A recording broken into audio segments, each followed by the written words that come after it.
Hello friends, how are you?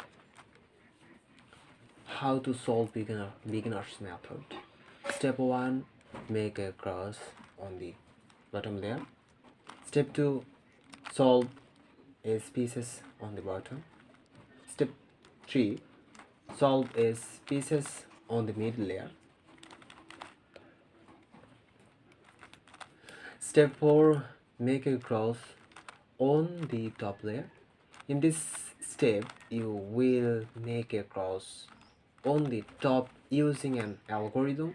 You may have to repeat it a few times depend on different cases. Step 5, position top corner correctly. Finally, step 7, position last few edges correctly. That's it.